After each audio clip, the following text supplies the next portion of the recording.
Anong sabi ng isang pastor? Ang tao daw wala pang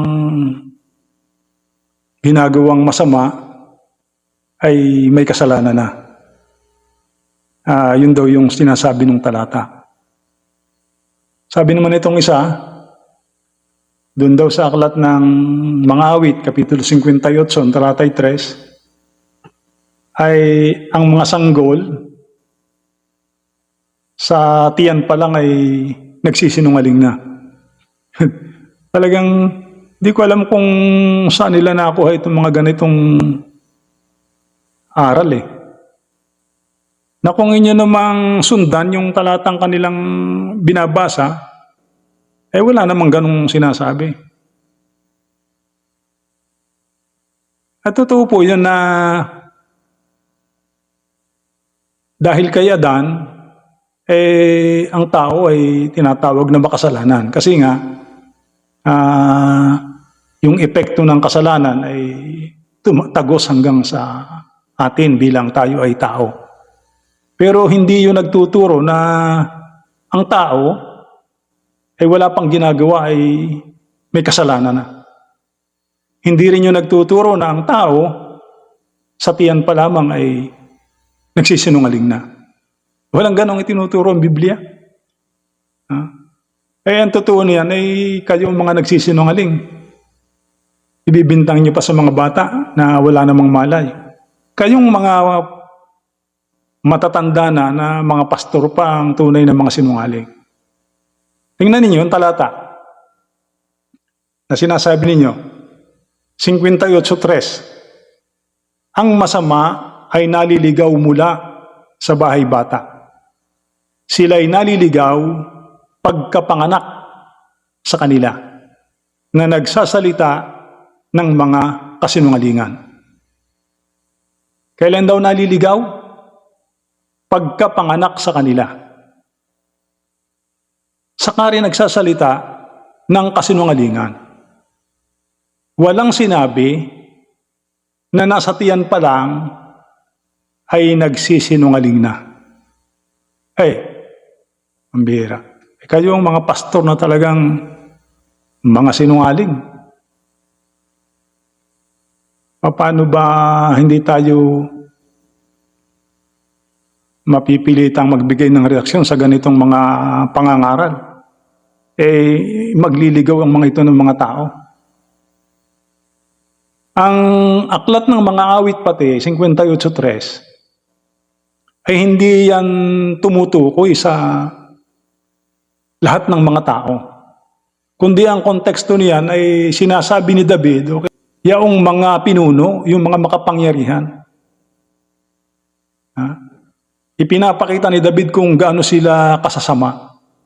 Ito, basahin mo sa talatang 1. Makikita mo sa 1 Tunay bang kayo'y nagsasalita ng katwiran o kayong mga makapangyarihan? Nagsisihatol ba kayo ng matuwid o kayong mga anak ng mga tao? Oo, sa puso ay nagsisigawa kayo ng kasamaan. Inyong tinitimbang ang pangdadahas ng inyong mga kamay sa lupa. Kaya ito'y naka-address doon sa mga makapangyarihan, sa mga pinuno na masasama. Inilalarawan ni David na ang mga ito'y talagang merong likas na mga kasamaan sa kanilang buhay. Pero hindi ito tumutukoy na doon sa lahat ng mga sanggol na katulad ng itinuturo mo na sa tiyan pa lang ay nagsisinungaling na. Lalabas niya ng bata may kakayanan. Yung sanggol may kakayanan magsinungaling. Imposible yun. Imposible na ang isang sanggol ay makapagsinungaling. Maliban na ito ay figurative language ng sumulat na ipinakikita niya, inilalarawan niya kung gaano kasama itong mga pinuno na ito. Yun ang ibig sabihin ng 58:3. Nakakalat ng mga awit. Hindi ito nagtuturo ng sanggol sa tiyan ay nagsisinungaling o meron ng personal na kasalanan. Wala pong ganun. Yan ay bunga lamang ng kanilang mga maling pagkaunawa. Mga yan ang mga sinungaling. Ha? Kahit sundan nyo yung talata wala namang ganong sinasabi. Ang sabi, nagsisinungaling pagkapanganak. Yan, kagaya ng ginagawa nila. Matanda na siya, saka siya nagsisinungaling. Ang bata ay inosente yan Yung sanggol ay inosente. Kahit sa sulat ni Ellen G. White. Wala kang makikita na sinasabing guilty na ang bata at nagsisinungaling na. Bagkus yan ay kasinungalingan lang ng mga yan. Hindi rin totoo na ang tao ay wala pang ginagawa ay may kasalanan na. Wala pong ganong itinuturo ang Biblia. No? Kaya yan po ang ating masasabi doon sa sinasabi nilang sanggol pa lang ay nagsisinungaling na. Ayun po ay kasinungalingan. Hindi po totoo yun. Kayo mismo ang tumuklas. Kayo mismo ang bumasa ng talata. Sa ganun na inyo pong maunawaan kung ano ang ibig sabihin nito. Makita natin na mali, hindi totoo yung kanilang mga itinuturo. O ano pa itong sabi naman itong isa? Yung exegesis ni Pastor Dave ay yung sinful nature ay sin talaga. Kasi nga, may challenge nga. Sabi ni Pablo, sin that dwells within me. Yung kasalanan na tumatahan sa akin. Sabihin, wala siyang ginagawa pero may kasalanan. Hindi siya gumagawa pero may kasalanan na nakatira sa kanya. Sin as in. Narinig naman natin yung sabi ng kanyang kalyado. Totoo nga talaga no? Same feather flocks together. Kita nyo, isang kanilang mga unawa. Isang kanilang turo. Na masasabi kong puro sablay at puro laban sa itinuturo ng ating Panginoong Kristo. So sabi niya, sangayon daw dun sa exegesis ni Pastor Dave, mas naniwala siya dun sa exegesis ni Pastor Dave kaysa paliwanag ni Ellen G. White, kaysa dun sa itinuturo ng Iglesia Adventista del Séptimo Día. Yung daw 7:20 ng Roma ay nagpapatunay na yung pagkakaroon ng sinful flesh. Yun daw ang sabi ni Pablo ay talagang kasalanan. Which is, wala naman siyang ipinakikitang suhay o referensya na sinasang-ayunan yun ni Ellen G. White o ng sinasabi ng katuruan ng Seventh-day Adventist Church. Kasi walang ganong definition ng sin. Kapag ang ating tatanungan ay ang banal na kasulatan at ang mga sulat na Ellen G. White. So, basahin ko po sa inyong talata para ating mga unawaan.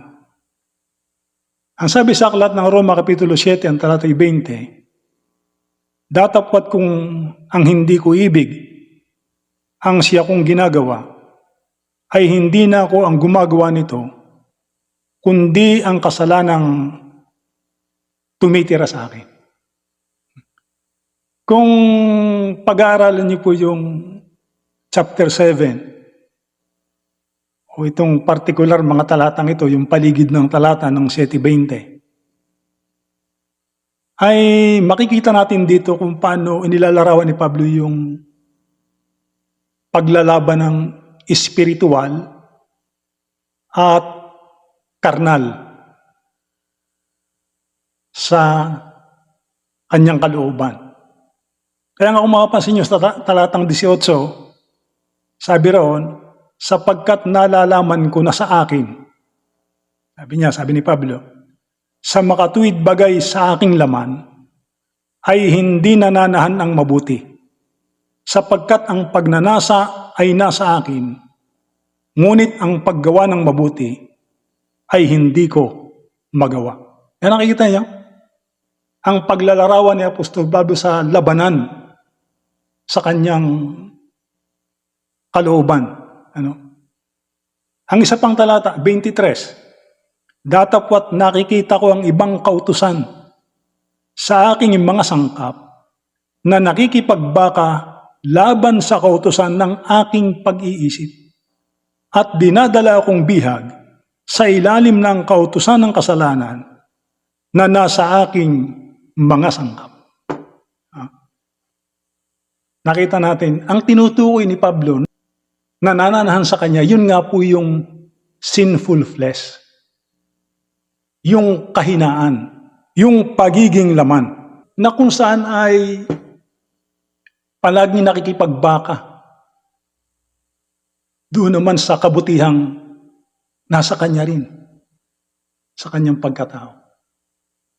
Ano? So dito ay ipinakikita na merong hilig sa laman, ngunit meron din siyang gustong gumawa ng mabuti. Totoo naman po yun, kahit sa ating sariling karanasan eh.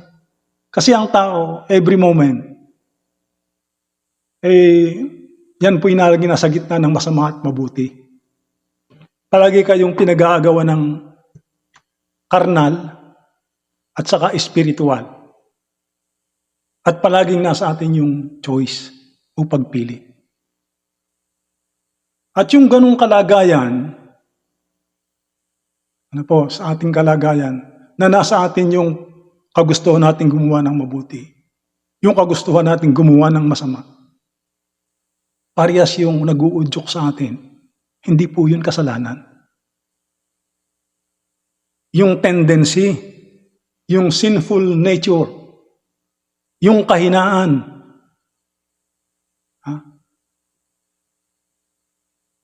hindi po yun kasalanan. Walang itinuturo ang Biblia na ang ganong kalagayan ng tao'y kasalanan na kaagad sa tao. Kaya diyan ay maliwanag nating nakikita yung ipinauunawa ni Pablo, yung struggle niya. Na yung kahinaang tumitira sa kanya, hindi po yun personal guilt o hindi yun kasalanang maibibilang sa kanya. Sabi nga niya kung ginagawa niya yung bagay na hindi niya gusto, hindi siya ang gumagawa noon. Sino rang gumagawa? Yung kasalanang tumitira sa kanya. Yung kahinaang tumitira sa kanya. Yung sinful nature. Kailan nagiging kasalanan? Sabi ni Pablo, kapag yung ginawa niya na, kapag pinili niya yung sumunod sa pita ng kanyang laman. Dahil yun naman ang sabi sa aklat ng Santiago, 1:14 hanggang 15. Nagiging kasalanan yun kapag pinahintulutan o kapag pinili ng iyong puso. Kasi isa lang naman ang definition ng sin. Hindi naman sinabing kasalanan na yung ikaw ay magkaroon ng kalagayang sinful flesh o magkaroon ka ng kahinaan. Kasi kapag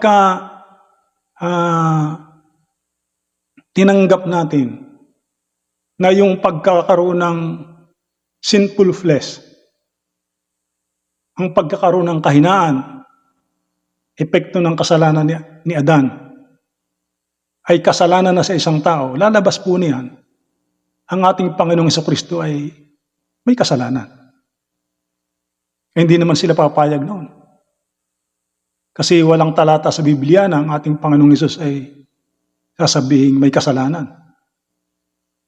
Kundi, ang sabi ng Biblia, sa aklat ng Hebreo, 4:15, tinukso sa lahat ng paraan, gaya rin naman natin.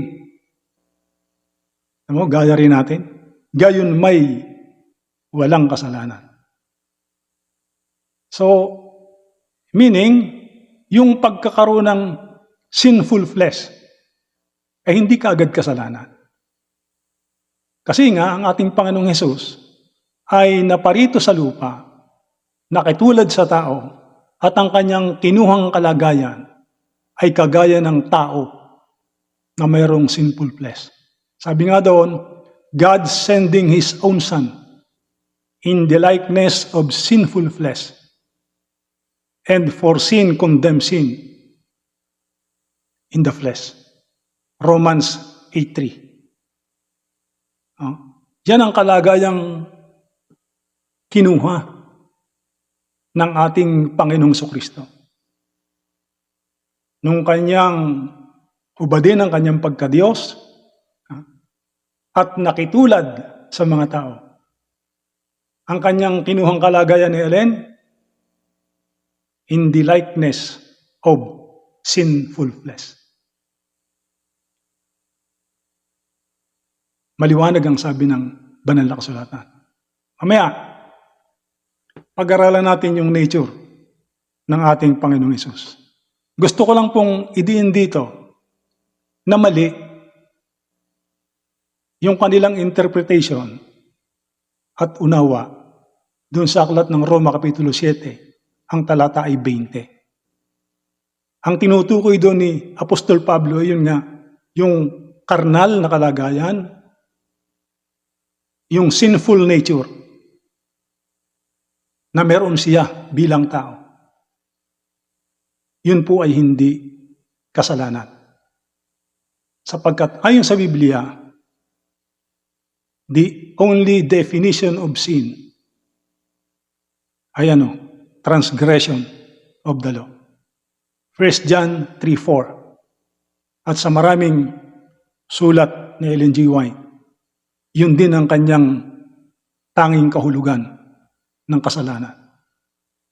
Kaya yung pagkakaroon ng sinful nature ng tao, yung pagkakaroon ng sinful nature ng ating Panginoong Hesus ay hindi kasalanan.